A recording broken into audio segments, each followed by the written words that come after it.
Tonight we have Katja Kort of Tallinn University joining us via Skype from the Estonian capital.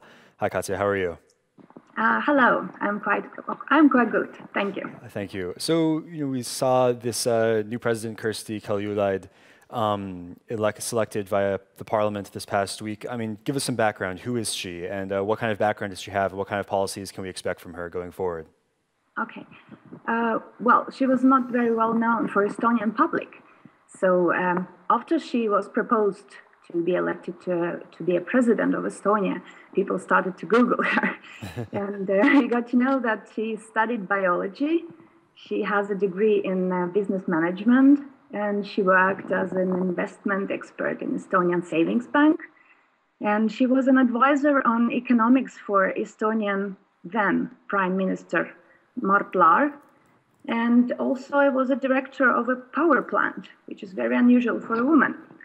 And 12 years from now, she was elected to lead the European Court of Auditors, where she worked up to now, before she was elected to be a president. So her CV is really very impressive, as she is just 46-year-old and a mother of 4, and also already a grandma. Well, in terms of policy, what can we expect, both foreign and domestic? She's not a member of any political party, which could be also one of the strongest arguments why she was elected to be a president. But she used to be a member of a right-wing party, Pro Patria and Respublica. But after starting working in the EU structures, she ended her membership. So ideologically, she probably supports right-wing ideas. Also, in her first interviews as a candidate for president, she brought out the need for fighting social inequality and support less secure groups, which rather suits to the agenda of social democrats. So if you mean her social political views, it's probably will be mixed. When you say right-wing views, what exactly do you mean? Could you be more specific? According to her interviews and her CV and her sayings in media, it will be probably right-wing liberal policy. Great. So she won a unanimous vote in the parliamentary decision. I mean, were there any actual opposition candidates, or were there none really? She was in the 5th round of the elections.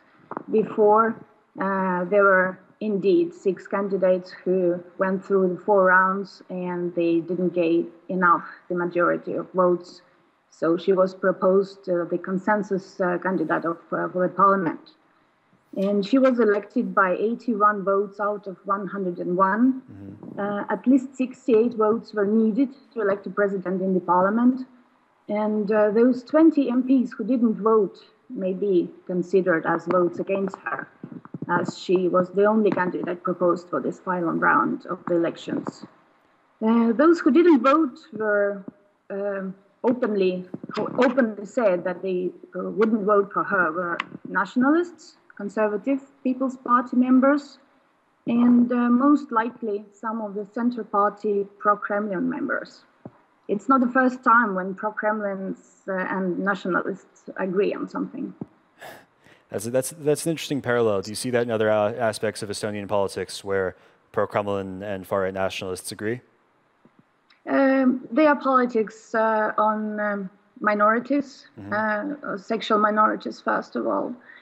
And there are some other that probably would be easily found, like, for example, migration issues in Europe. So the previous president, Toomas Hendrik Ilves, he was fairly well known in Eastern Europe and the wider world for spending a lot of time very aggressively on foreign policy issues, particularly with Russia. I mean, was there any criticism within Estonia that he was spending too much time on foreign policy issues?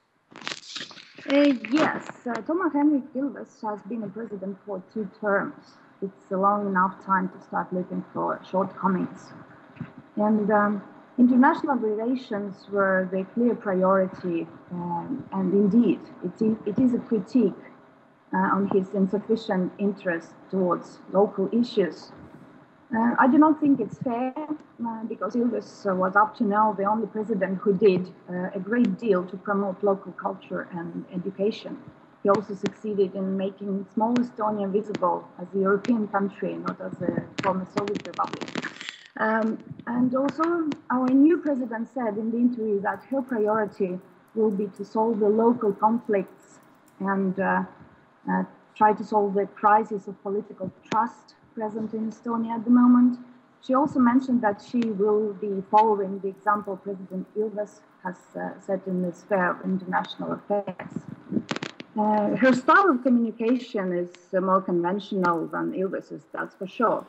But it is clear that she will be keeping the same strong ties with the EU and NATO. And the Estonian strategies towards... Hi, Katja. I'm sorry, but we've had an issue with the sound. Can we go back to my last question and just re-record your response? I'm sorry about this. My technical team just got in touch with me. Okay. Great. So again, there was criticism that President Ilves had spent too much time. Sorry. Yeah.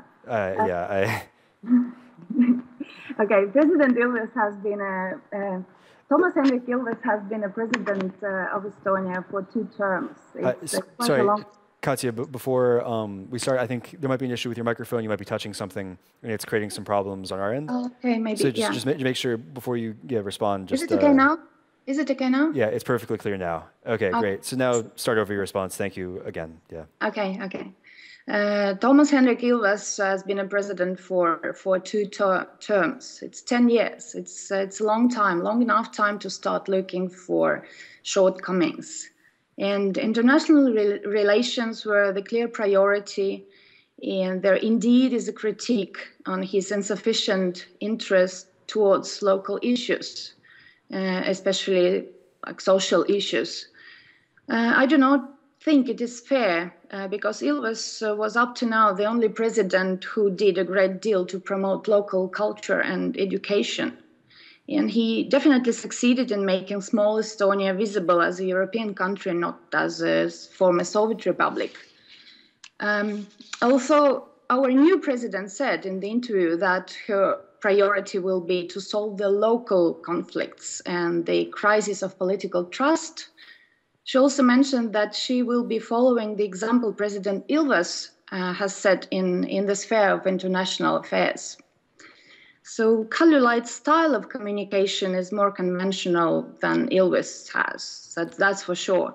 But it's clear that she will be keeping some same strong ties with our allies, with the EU and NATO.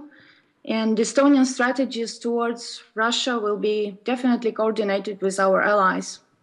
So we can't expect any serious change in Estonian foreign policy. It's going to be a continuation. Maybe in the style of communication, that's what I would expect. Okay, thank you, Katja, for joining us. This was an interesting discussion. Thank you. Thank you.